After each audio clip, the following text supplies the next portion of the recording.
Now, you say that the magic formula equals a desire toward a goal, which spawns action toward that goal.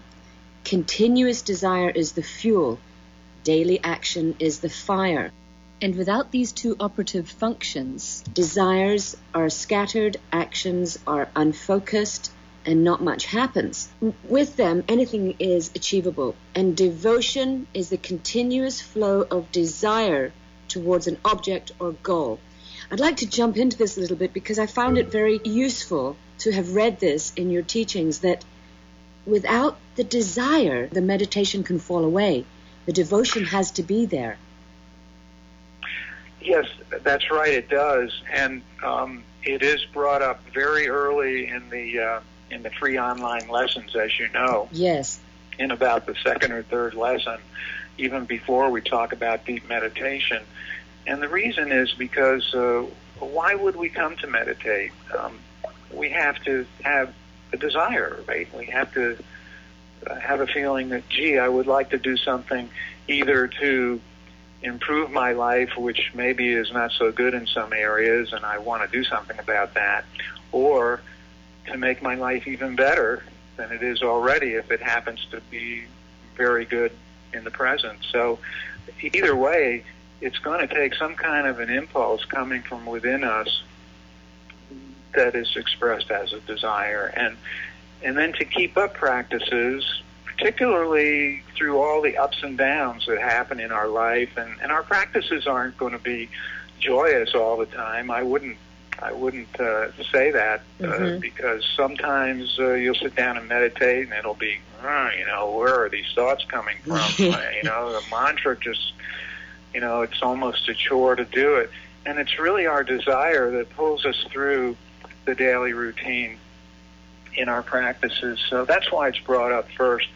But there's a much deeper meaning in it, and it gets into a lot of the popular culture about achieving your goals in life and sustaining a desire and staying focused on the object that you want to achieve. And there's a certain magic in this, which has been pointed out in movies like The Secret and so forth, that if you can be clear about the object of your desire and keep moving toward it, it will draw energy that supports your movement in that direction. Mm-hmm. Now, in the case of yoga, it's called bhakti.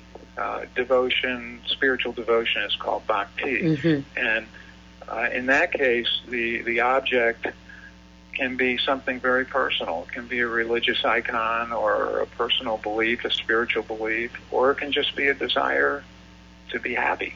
So everybody has their own object, their own chosen ideal. And then cultivating our desire toward that ideal is what not only keeps our practices going, but it also keeps us going in many other avenues of life. Yes. So, yes, it's very important. The effectiveness of the meditation technique that we use in AYP does not have to do with a religious belief or a lack of a religious belief. It's really a mechanical process very much. The emotional side of it is really how we get to the seat to meditate and how we get back to the seat to meditate the next time. But the desire can have as much to do with, I just want my life to be better. Mm-hmm. And so it doesn't have to involve a religious belief. Yes. And for many people it doesn't. There's one lesson in the online lessons that's called Enlightenment without God. And it is about that very thing. Just meditating for the sake of improving your life and your health and your well-being and your relationships. And that is just as valid a desire to have in life as a very highfalutin spiritual one. Yes. Some of the fundamental understandings and teachings about meditation might be good to go over.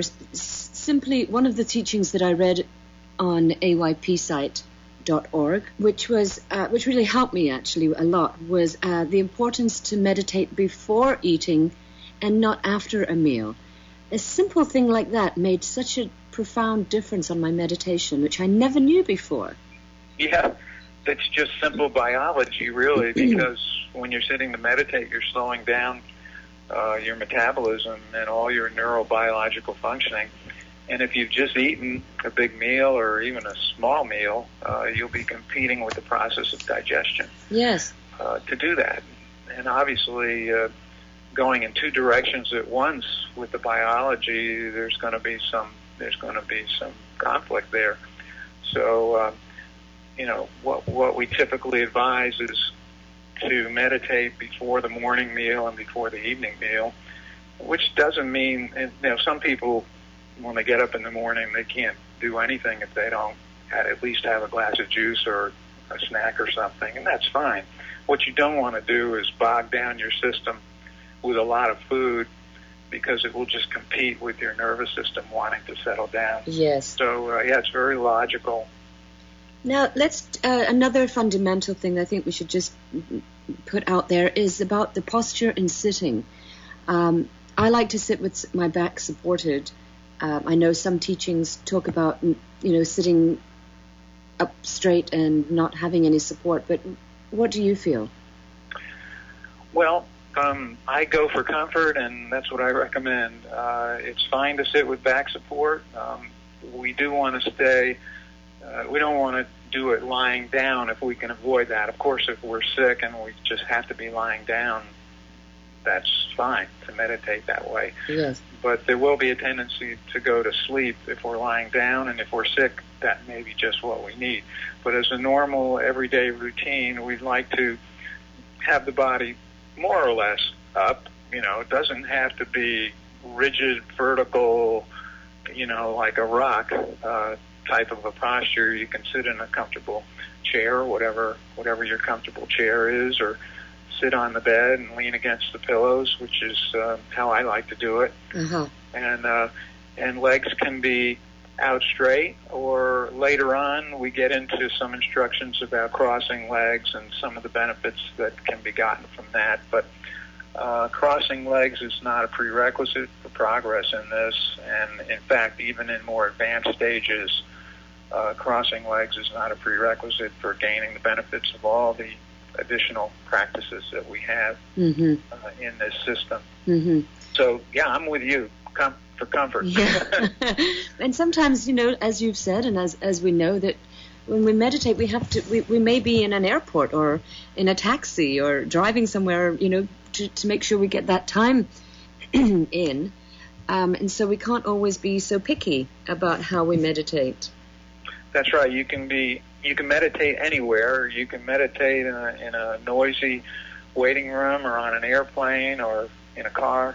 Just about anywhere you can have a thought and do the process. It can be done. Mm-hmm. And even with when there's a time crunch, it can be done for 5 minutes instead of 20 minutes. Yes. So it's a good habit to develop, because if you keep up the twice daily habit, even if you're not able to do the whole routine because of a busy schedule or whatever, if you just honor that habit for a few minutes,